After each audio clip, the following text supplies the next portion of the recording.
आदाब, मैं हूं सफदर रिजवी। आप देख रहे हैं लाइव एक्सप्रेस चैनल।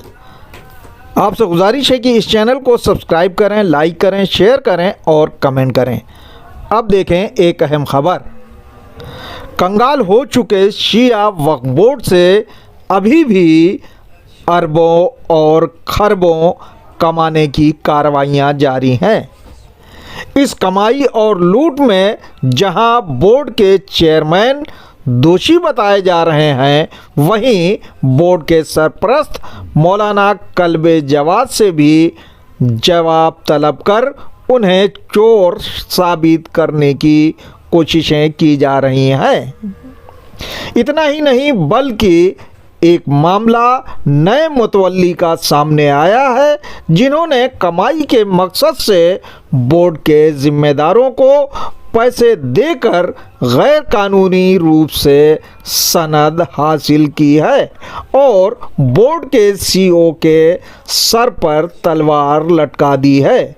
मुरादाबाद के इस वक्फ को लेकर हम चर्चा तो करेंगे ही, लेकिन सबसे पहले इस बात पर चर्चा करेंगे कि वक्फ को लेकर क्या गतिविधियां चल रही हैं। वक्फ से संबंधित बहुचर्चित वक्फ संशोधन बिल 2024 जेपीसी ने अंतिम रूप दे दिया है और इसकी रिपोर्ट केंद्र सरकार को सौंप दी है।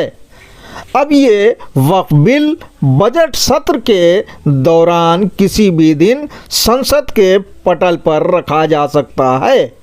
संसद में इस पर चर्चा होगी और अगर लोकसभा और राज्यसभा से ये बिल पास हो गया तो फिर राष्ट्रपति के पास भेज दिया जाएगा।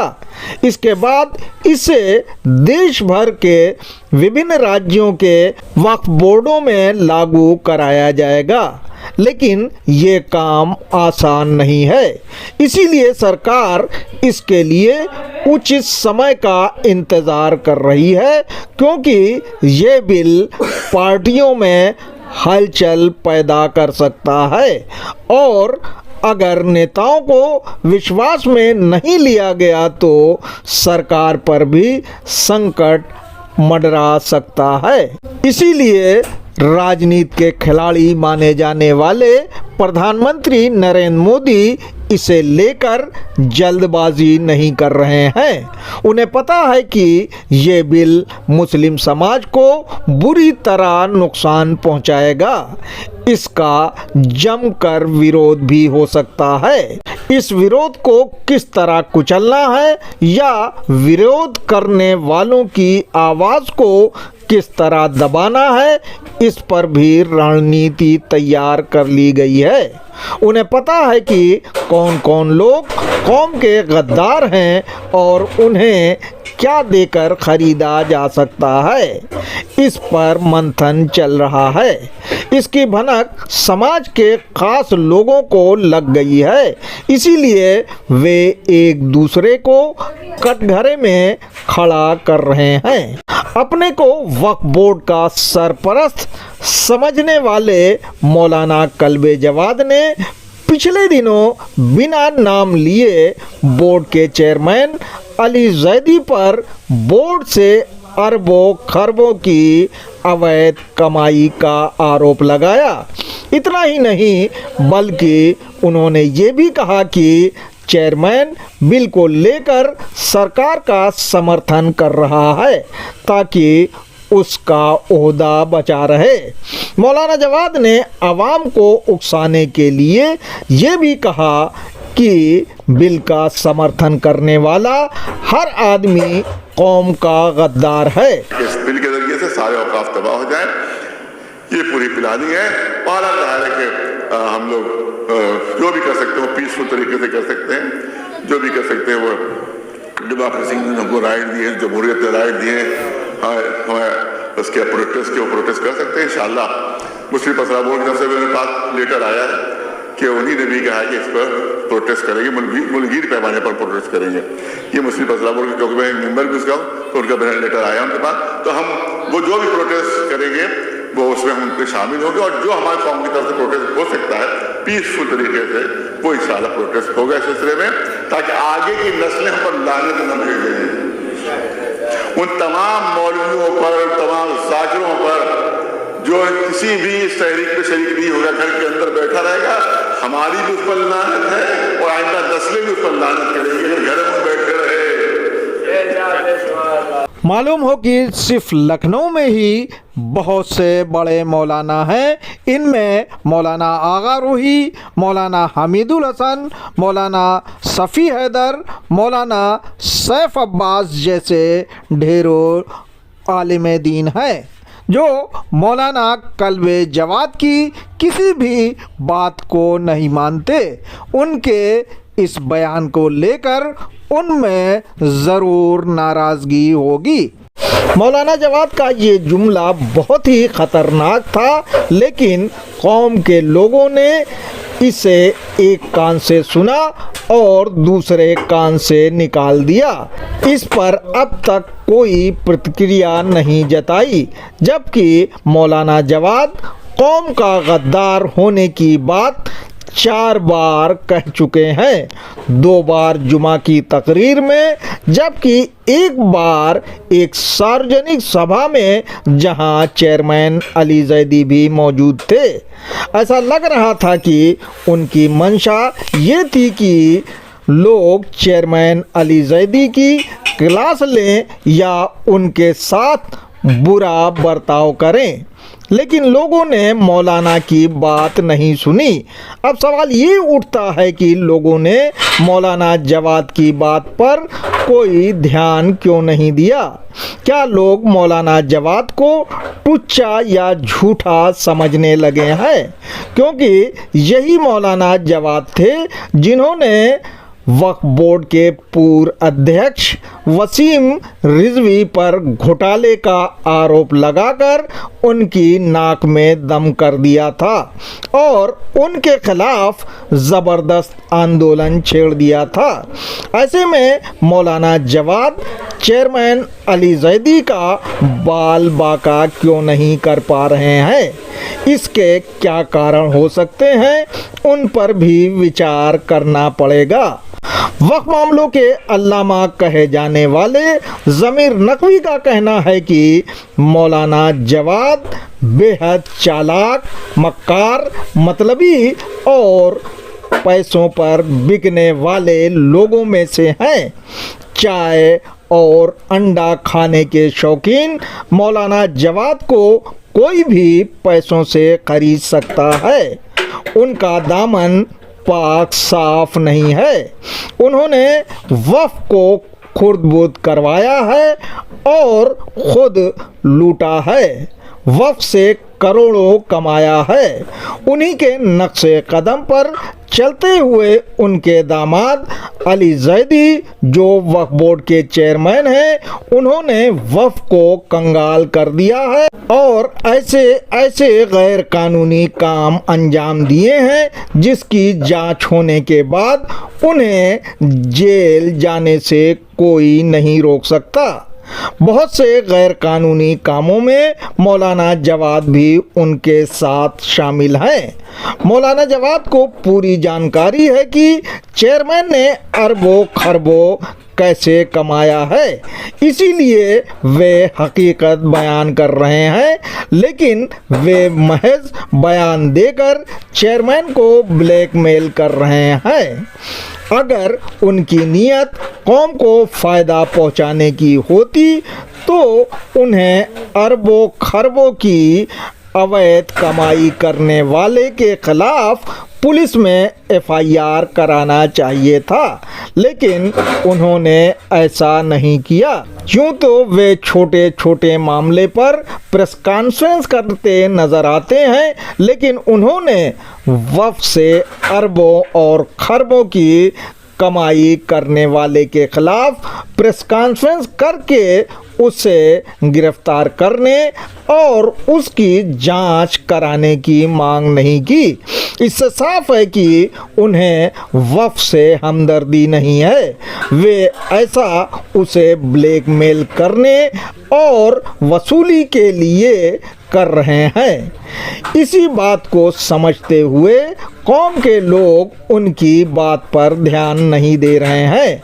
लोगों को पता है कि अरबों खरबों की लूट एक दिन में नहीं हुई है, बल्कि 3.5 साल के लंबे अरसे में की गई है और उस लूट में मौलाना जवाद भी शामिल हैं।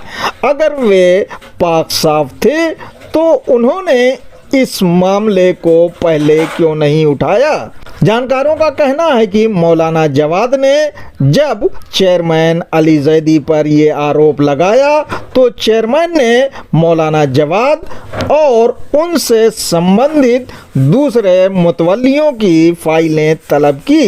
इनमें वफ़ गुफरान माब, वफ़ अब्बासिया और वफ़ सज्जादिया की फाइलें थीं। चेयरमैन ने उनका अवलोकन किया और मौलाना कल्बे जवाद को नोटिस भिजवाया कि वे बोर्ड को सूचित करें कि इन वफ़ के गल्ले कब कब खोले गए और उसकी रकम को कब कब कहाँ जमा किया गया। इसके अलावा ये भी पूछा गया कि वफ़ का कंट्रीब्यूशन पूर्ण रूप से क्यों नहीं जमा किया गया।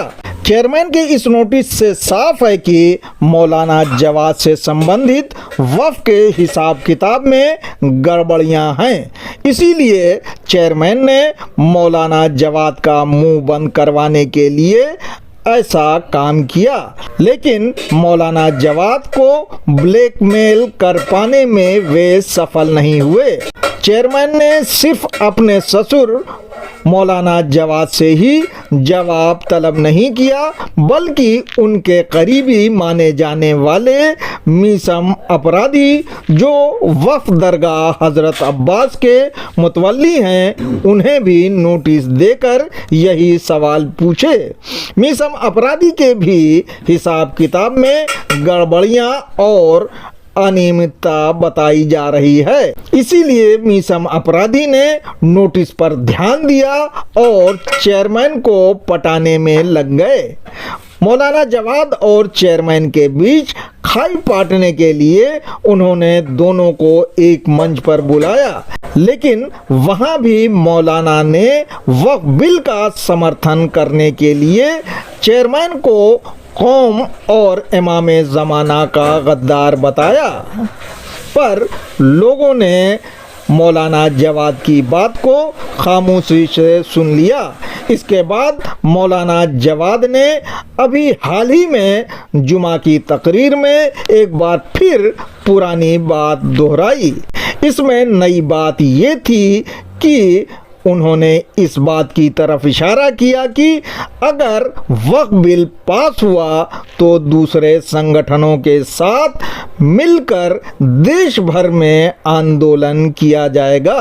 अब सवाल ये उठता है कि जो बिल अभी पास नहीं हुआ है उसके खिलाफ आंदोलन की रूपरेखा तो तैयार की जा रही है, जबकि वक्फ से अरबों और खरबों की कमाई करने वालों के खिलाफ आंदोलन क्यों नहीं चलाया जा रहा, या उस बोर्ड को भंग कराने के लिए आंदोलन क्यों नहीं चलाया जा रहा, जहां आज भी गैर कानूनी काम अंजाम दिए जा रहे हैं। ताज़ा खबर ये है कि मुरादाबाद के वफ़ मीर सादत अली खां, जिसका रजिस्ट्रेशन नंबर 1346 है, उसकी तौलियत की सनद 7 फरवरी 2025 को गैर कानूनी रूप से जारी की गई। बताया जाता है कि बोर्ड के CEO अजीज़ अहमद ने वफ़ नियमावली जारी होने के बाद कई औकाफ की फाइलों की सनद जारी करने से रोक दिया था, लेकिन चेयरमैन अली जैदी और प्रशासनिक अधिकारी हसन रजा ने CEO के निर्देश को ताक पर रखकर 7 फरवरी को सनद जारी कर दी। बताया जाता है कि इसके लिए मुतवल्ली से मोटी रकम ली गई है। बहरहाल मौलाना जवाद जैसे लोग चीखते और चिल्लाते रहें कि वफ़ से अरबों और खरबों की कमाई की गई है, लेकिन उनकी आवाज़ कौन सुनेगा? योगी सरकार ने वक्फ को लेकर जो रवैया अपनाया है उससे मुस्लिम समाज को अरबों और खरबों का नुकसान हुआ है, लेकिन योगी सरकार ने अब तक किसी के खिलाफ कोई कार्रवाई नहीं की है।